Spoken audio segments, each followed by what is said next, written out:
সবাইকে স্বাগত জানাচ্ছি আমার সানভিউ কিচেনে। আজকে আমি রান্না করব এগ কারি বা ডিমের ঝোল।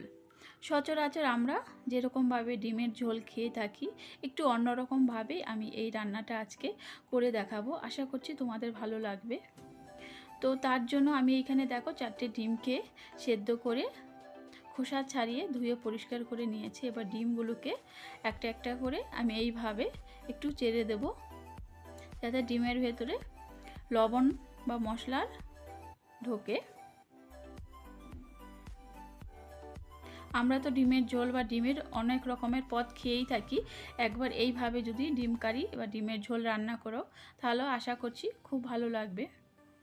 তো তার জন্য আমি এখানে একটি মশলা বানিয়ে নেব। তার জন্য আমি এইখানে 8-10 কোয়া রসুন, একটু আদা আর 4টে কাঁচা লঙ্কাকে নিয়ে নিলাম একটা টমেটো দিয়ে। এবার এটাকে আমি একটি মশলার পেস্ট বানিয়ে নিচ্ছি। আর যে মশলাগুলো লাগবে, এখানে আমি গোটা মশলা নিয়েছি, কিছু নিয়েছি, একটা তেজপাতা নিয়েছি, দারচিনি, লবঙ্গ, এলাচ আর গোলমরিচ নিয়েছি, একটু স্টার অ্যানিস, আর নিয়েছি একটা শুকনো লঙ্কা, আর নিয়েছি এখানে 100 গ্রামের মতো টক দই। দইটাকে আমি ভালো মতো করে ফাটিয়ে নিয়েছি। তো এখানে আমি একটি কড়াই বসিয়ে দিয়েছি। কড়াইটা বেশ ভালো মতো করে গরম করে নিয়ে এবার তার মধ্যে দিয়ে দিলাম তেল। এখানে আমি রিফাইন তেল ব্যবহার করছি, তোমরা তোমাদের পছন্দ মতো সর্ষের তেলও ব্যবহার করতে পারো। তো তেলের মধ্যে এবার দিয়ে দিলাম একটু লবণ আর একটু হলুদ। এইভাবে লবণ আর হলুদ দিয়ে ডিমটাকে যদি ভাজো, তাহলে কিন্তু ডিমের কালারটা খুবই সুন্দর আসবে। তো ডিমটাকে এইভাবে আমি একটু ভেজে নেব 2-1 মিনিটের মতো। আর এই যে ডিমের কালারটা দেখো কতটা সুন্দর হয়েছে, একটু লালচে হোক। তো ডিমটা আমার ভাজা হয়ে গেছে। ডিমটাকে এবার আমি একটি বলে তুলে নিচ্ছি।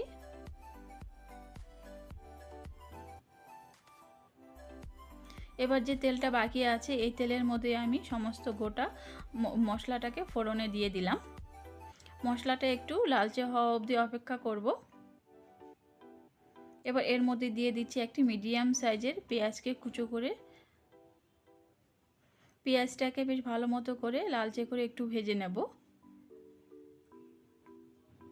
তো পেঁয়াজটা মোটামুটি আমার ভাজা হয়ে গেছে। এবার এর মধ্যে দিয়ে দিচ্ছি আগে থেকেই মশলা বানিয়ে রাখা আদা, রসুন আর টমেটোর যে পেস্ট আমি বানিয়ে রেখেছি, সেইটাকে এবার এর মধ্যে দিয়ে 2-4 মিনিটের মতো একটু মশলাটাকে কষিয়ে নেব, যাতে মশলা থেকে যে মশলার কাঁচা গন্ধটা চলে যায়।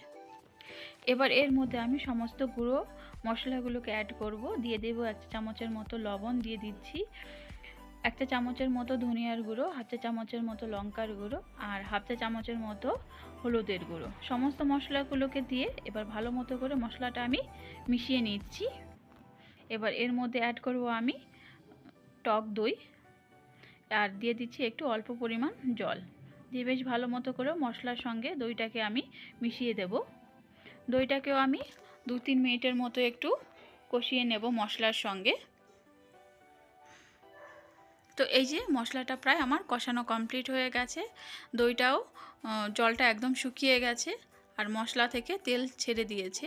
তো এইবার এর মধ্যে দিয়ে দিচ্ছি আমি পরিমাণ মতো জল। জলটা খুব বেশি পরিমাণ করে দেওয়ার প্রয়োজন নেই, যেহেতু মশলাটা ভালো মতো করে আমরা কষিয়ে নিয়েছি। তো আর রান্নাটার যে রেসিপিটা, এটা একটু গ্রেভি মতো হবে, খুব একটা পাতলা হবে না। তো তার জন্য জলটা তোমরা তোমাদের পরিমাণ মতো দেবে, যাতে গ্রেভিটা একটু মাখো মাখো হয়।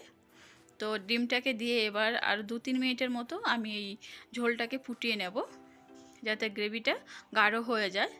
তো এই যে রান্নাটা দেখো অনেকটাই প্রায় হয়ে গেছে। এবার এর মধ্যে আমি দিয়ে দিচ্ছি আমি গরম মশলার গুঁড়ো, আর দিয়ে দেব কিছু ফ্রেশ ধনিয়া পাতা।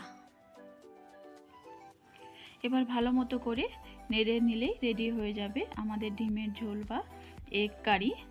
তো গ্রেভিটা কতটা গাঢ় হয়েছে আর দেখতে কতটা সুন্দর হয়েছে দেখেই বুঝতে পারছো। খেতেও কিন্তু ভালোই লাগবে। একবার অবশ্যই ট্রাই করবে বাড়িতে। আর আমার ভিডিওটি যদি ভালো লেগে থাকে, তাহলে অবশ্যই একটি লাইক করে দিও। আর কেমন লাগছে আমার রেসিপিগুলোকে অবশ্যই কমেন্টস করে জানাবে। আর রেসিপিগুলো যদি ভালো লেগে থাকে, তাহলে অবশ্যই চ্যানেলটিকে সাবস্ক্রাইব করে রাখবে। পরবর্তী সমস্ত ধরনের রেসিপি চটজলদি তোমাদের কাছে পৌঁছে যাবে। তো এই যে এখানে আমি একটু সার্ভ করে দেখিয়ে দিচ্ছি কতটা সুন্দর হয়েছে দেখতে, আর খেতেও কিন্তু দুর্দান্ত হয়েছে। তো সবাইকে অসংখ্য ধন্যবাদ জানাচ্ছি আমার ভিডিওটি দেখার জন্য।